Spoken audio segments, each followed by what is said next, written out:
Hello there, and welcome to the Franklin County Varsity Sports Report. I'm Bobby C. I hope everyone's doing well here today. I just want to let you know that we're very fortunate to have such a beautiful week ahead of us. And the best part about it is that winter part 2 is here. And we've already started with some volleyball games. Matter of fact, we are going to have a volleyball game here on Greenfield Community Television this afternoon as the Lady Redhawks will be coming in to take on the Lady Green Wave in a volleyball match right here on Greenfield Community Television, Channel 15, and also on our YouTube page. So make sure you have the opportunity to check that right after our show here this afternoon.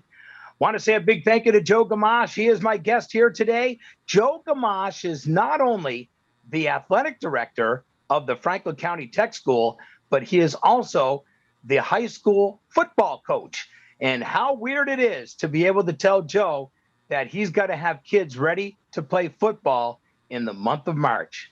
Joe, welcome aboard, buddy. Thanks for having me. Looking forward to chatting with you. Well, you know, Joe, it's quite a little bit of a different situation here when we're talking about football during the month of March.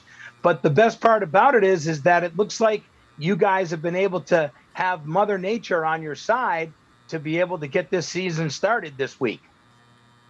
Yeah, so far we've been fortunate to kind of dodge a bullet here. You know, oftentimes you got those early spring, late winter snowstorms that play a factor, and we've avoided it. And in fact, this week we're going to have some of the nicest weather we've had yet, which is exciting because everything sort of kicks off officially this weekend. With a Friday night game between, I believe, Greenfield and Mahar, and then we play on Saturday against Frontier. So it'll be good for us, good for football in Franklin County to get some games in here. Very excited to say that I'm going to be doing the game on Friday night over at Mahar on Bear Country, and we're also going to be there to do the game with you on Saturday at Frontier. So looks like a couple of radio broadcasts this week, and also I know that Greenfield Community Television is going to do whatever they can to be able to carry the high school games that they can carry. But one thing that's made a huge commitment is that Greenfield Community Television now has a great relationship with the athletic department over at GHS to be able to make sure that they can get the coverage for folks that can't make the games. One of my big questions that I have, Joe, is what is the situation with fans for being able to attend these football games this weekend? So, I mean, it varies by school really at this point in time. You know, the EEA guidelines tell you one thing, but your local board of health and your local schools, you know, ultimately can be a little more stringent. The basic guidelines right now for outdoor sporting events, for youth sporting events, is that you're allowed 2 spectators per player, along with any siblings. So that's the base guideline for the EEA. However, you know, like at Frontier, their Board of Health has decided they're only allowing home fans that. So there will be no visiting fans allowed at the Frontier games currently. I believe the other schools all are going to allow visiting fans for football. But that, you know, don't quote me on that. I know at our school we are allowing 2 spectators per player for both home and visiting teams, along with siblings. But I know Frontier's guidelines because we're going there. So it's great that the local media has really done a phenomenal job of kind of like picking up the pieces, so to speak, for those families and family members that cannot attend. Definitely understand they want to be there.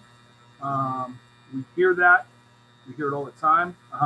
But you know, we got to do what we can to get the kids out and active, and that's been our focus throughout this entire school year.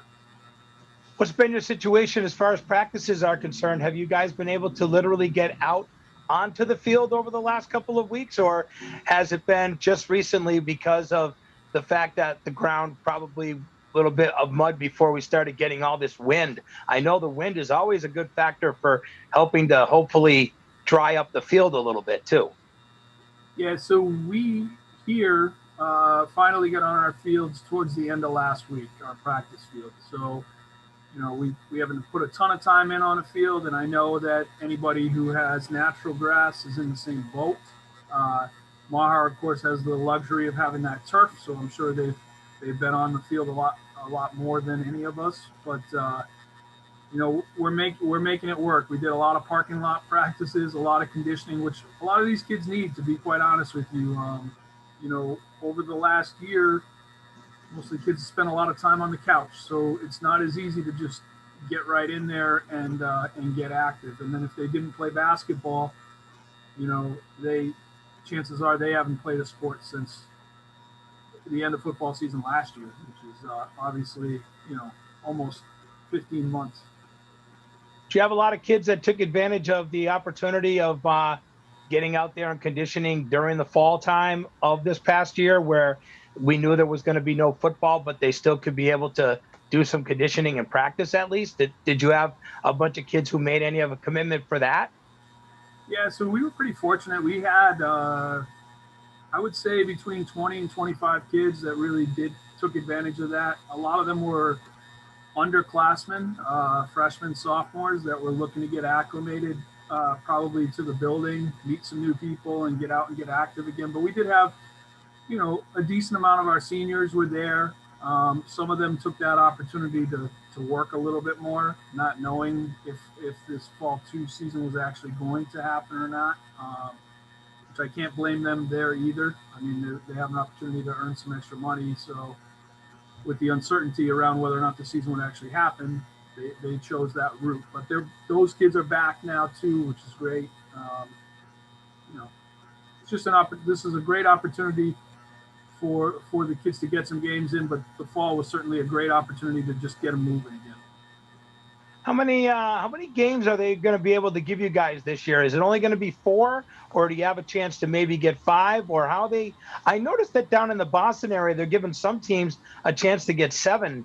How come they get the luxury of doing that? Is because there's more schools in that little area that they're trying to keep everybody in a bubble where they can be able to play 7 teams?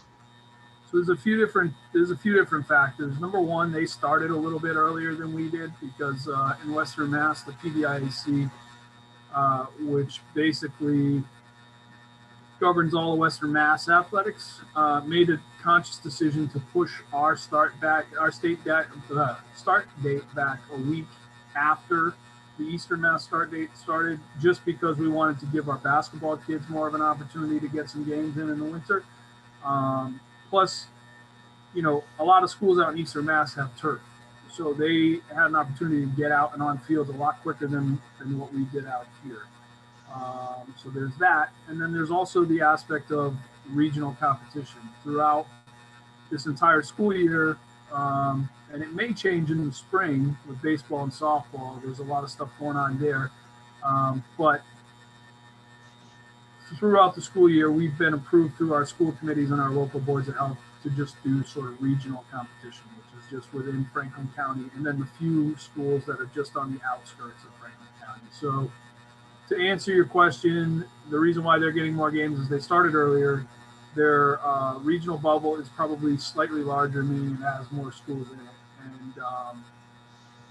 And, this is what it is. I mean, we've all been approved for competition within our region. So there's 5 teams right now, 5 schools right now that have football, which means we play each team once and for 4 games. I mean, Yep. obviously with the co-op of, the Greenfield co-op, there's a few football schools that are no longer football schools because of numbers. So those are teams that, maybe we would have more games if those schools still had football, but it's the nature of the beast. It's all changing up here, Joe. I mean, we sat here and we've talked many years about how things have changed and how regionalization is going to be real soon. And we're starting to see it in sports. We're starting to see the regionalization of sports. I mean, I know just a few years back, you guys were taking on Turners to be able to be a part of the soccer program, and you went under the Franklin County Tech school name, but you had kids that were coming from Turners to play soccer with you. Now you look at Greenfield, and Greenfield's now under Greenfield, but they got kids coming now from Turner's and Mohawk, and an opportunity to have kids to be able to come from Pioneer if they're interested as well. So as we've seen, we're starting to see that regionalization that we talked about, Joe. But the question is when is it just going to finally hit a head where it's only going to be literally just a couple of schools that are going to be able to hold on to sports around here, because the numbers just seem to get smaller and smaller. Yeah, I don't have the answers to that. That's that's way beyond my pay grade. The reality of the situation is, population overall, I think in this area is declining. Um, at the youth level, there are some people that are really invested in trying to hang on to youth sports, but um, you know, I think for the kids that want that and the families that want that, it's there and they're taking advantage of it. But it's not like it used to be, where every family was encouraging the kids to get out and be active in that sense. So there's just a lot of different other interests now, and distractions through technology and whatever else, and I think that plays a factor as well. It's very, very true. Well, is there any major changes in the rules with COVID and how everything is going to be played out for you guys for your new football season? Is there anything that's going to be different that people are going to say, oh, wow, that's something different? For football, there have not been as many drastic changes to the game as some of the other sports. Like basketball and soccer have some major differences. In football, they tried to keep the essence of the game intact as much as possible. There's shorter warm-up time. There's, you're going to spread out your bench area, so to speak, down the entire sideline for players. The coaches area is still the same, but the players have to stay distance on the sidelines. So people are going to see teams that are spread out end zone to end zone, which will be a little bit different. But in terms of actual play on the field, there hasn't really been too many major changes other than, the enforcing that the kids have masks and are wearing them properly. Yep. Now, are they going to be changing in balls a lot more during the game, or is it just going to be your quarterback and your team pretty much has your ball like you've always had it, and then they just have their ball for the other team that comes in onto the field? So I think they will be encouraging you to use multiple game balls, and then obviously sanitizing them in between use, and trying to rotate through. But it's pretty similar to how it's designed now, with the exception of obviously disinfecting the ball as much as possible. Yeah. And will they have kickoffs and everything still the same as well? Yep, yeah, everything there is Okay. is the same. No major. Okay. Because I noticed that in soccer, as you brought up about big changes, I mean, they got it set up so that you can't even throw the ball in now. Everything's got to be kicked in now. So it's a kick in rule. So there's got a lot of new rules that are definitely in the soccer that are totally different than what people are used to, and no corner kicks and stuff like that have always been very popular in that game. So that's going to be surely a different type of a game for the kids to have to adjust to, and even Coach Richardson and all the coaches throughout the area are going to have to also try to be able to work their coaching around all those rule changes, which is probably not going to be easy, Joe. No, I think at the end of the day, the reality of the situation is, our major focus is getting the kids active and getting them to compete on some level, but getting them off the couch. We're all competitors. We all want to win, and we're all playing to win. And I think any coach that told you otherwise, I don't know if they'd be completely honest with you. But the goal overall is to get these kids active and off the couch. And on our end of things, it's an opportunity, for football, from a football standpoint, it's an opportunity for our seniors to close it out. Not in the same fashion that they probably anticipated, that anyone anticipated, but it's an opportunity to have have them have a little bit of closure, which last year no spring athletes got, as we're well aware. Um, and it's also a chance for some of these younger kids that are going to play a major role in the fall to almost have like a college feel and get a little spring football in and get their feet wet and see what they're going to be getting themselves into. That's very true. Now, how many guys do you have on your football team this year that are out playing? So we currently have 33 kids on our roster. 33? That's a good number. Yeah. That's a good number, Joe. Yeah, as long as we can get them some JV games for some of those younger guys, which we're still trying to work on. You know, everybody's in a different space in terms of their numbers. You know, there are a couple teams that are close, and we may be able to pick up like 1 or 2 JV games, which would be great for some of those younger kids. Obviously, at the varsity level, we're going to try to get them on the field, but some of those kids just aren't ready. You can't risk getting them out there and getting them hurt. You know? Right, right. So, do you feel like you have a lot more younger sophomore and freshmen on your team than any other class? Well, that typically is the case here. To be honest, our freshman class is usually our largest class. That's just the way it is here. And then as kids get a little bit older and get invested in their trades, some the kids that are serious about the sport that they're playing, they stick around and they put in some serious work. But the kids that are kind of on the fence, they get a taste of money and a job and a potential long-term career, and we tend to lose those kids. Having 10 kids in our senior class this year, that's a pretty good number for us. It's a pretty good number for really any school. And of the 10, most of them have played 4 years of football here. But it's a freshman class that probably started with about 23, 24 kids. Well, you think about where you're at. You've got 33 kids and you got 10 seniors. You can almost say that 1/3 of your program are experienced players that are all been together for many years. So that's pretty good. That's a great sign for you. No, it is, and I think, obviously it's only 4 games, but I think we'll be very competitive within the 4 games. These kids have been through a lot together. They've played at the varsity level. They've put in, you got our quarterback who's a senior who, last year had some single season passing records, and we got a couple of defensive players that have been like our leading tacklers the last couple of years. And so, it is what it is. It's an experienced group. And our goal is to compete and be competitive.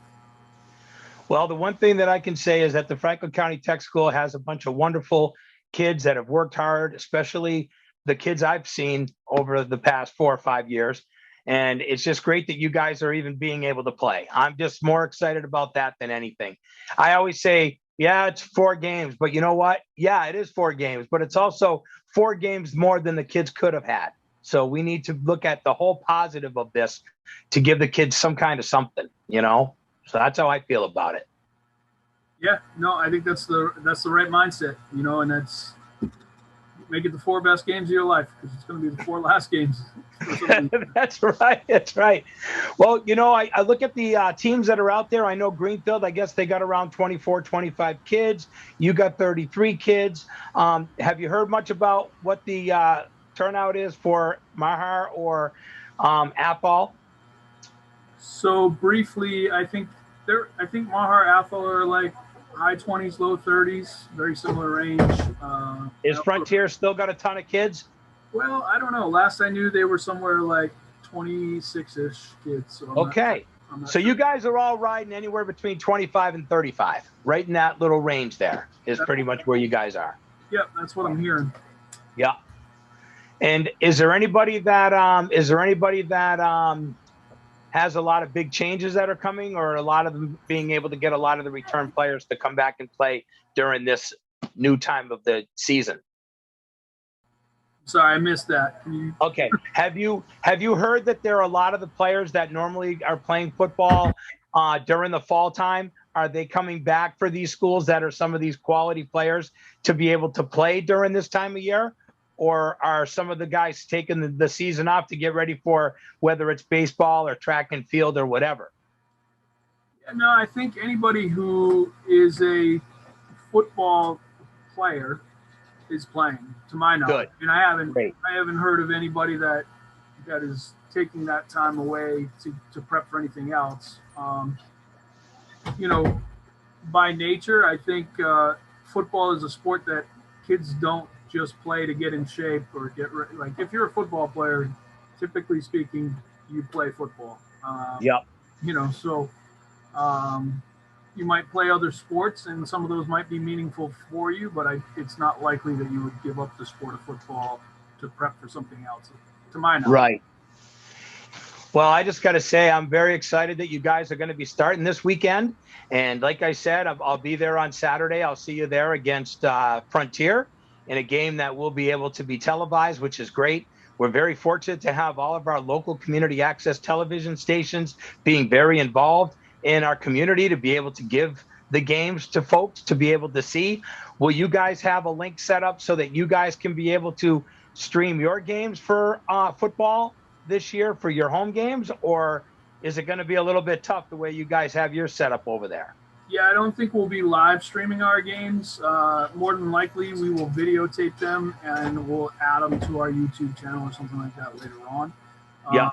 The fact that we're allowing both home and away fans, I know that's not going to include everyone.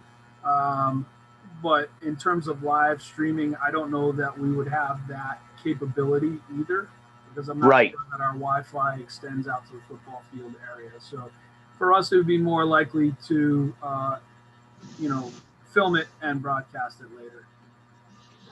Well, it's very exciting. Looking forward to this weekend. Looks like it's going to be a little bit of a sloppy day on Friday. It looks like Friday is going to be a warm day, but it's going to be wet. So, but the good news is that Greenfield is playing over at the turf of Marhar, so that won't be too bad. They'll be able to, they'll be fine. And then, of course, Saturday, hopefully things will be cleared out a little bit, and you guys will be ready to go against Frontier on Saturday at 1:00. So, yeah, yep. No, it worked. I think the schedule worked out fairly well for Greenfield Mahar, and I hope that it's somewhat dry by 1:00 on Saturday afternoon. Yeah, I hope so too, because I'm looking forward to being able to see all you guys, and it's just going to be great to be able to know that the kids that have been so anxious to be able to play football, knowing that they weren't able to get that luxury back in the fall, are going to have this opportunity now. And I really appreciate your time, buddy. I appreciate you sort of laying it out a little bit, giving us a little insight of what we can look forward to. And we'll be able to see how and follow you guys right through the next few weeks as you guys get yourselves through your 4-game season. And of course, we all know what's next after that, buddy. We slide into baseball, softball. And I know that's true to your heart as well, as you've been very involved in softball for a very long time, my friend. And I know how much of a commitment you put into that. So it's just going to keep going for you. Basketball coach, football coach. Now we go into softball. You're a busy guy, bud. You're busy. Well, wouldn't have it any other way. It's a part of my life that I really enjoy, and definitely like working with the kids, and hopefully teaching them some positive lessons throughout all of this. You sure have. You're a great role model for the kids, and they all love you, buddy. And it's nice to know that you got the respect from all those kids over there in Turner's. And I know that you have a lot of respect. There's a lot of us out here that respect you just the same. And that's why I love having you on, because you give us a good perspective of what's going on out there. And being an athletic director, it makes it even better for us, because we do know what exactly is happening. And you have to follow those protocols to be able to schedule these games for all these kids. And I really appreciate it. Well, thank you. Thanks for having me. Thanks for all that you do. And thanks for helping out through all this pandemic stuff and making sure all the kids are getting coverage. And, you guys in the local media have been awesome. And, with all that you do for the community as well, it's fantastic. It's a fun place. It's a fun place to be a parent, a coach, an athletic director, and an educator. That's for sure. Well, I love you, brother, and I appreciate your time. And looking forward to seeing you Saturday. I'll look forward to seeing you over the weekend. All right? Sounds good. Thanks again. Okay. Thank you so much, bud. There you go, Joe Gamache. He's the athletic director, but also the head football coach of the Franklin County Tech School. And that'll put a wrap on our Franklin County Varsity Sports Report for this week. We'll be back with a bunch of scores and information in our show next Monday. It'll be at 4:00 right here on Greenfield Community Television. And don't forget, we have volleyball live here on GCTV. It'll be the Red Hawks of Frontier traveling to Nichols Gymnasium to take on the Lady Green Wave. Yes, it's girls volleyball this afternoon on our YouTube page and on channel 15. Until we meet again next week, have yourself a great week, everyone, and enjoy this beautiful day in the Valley.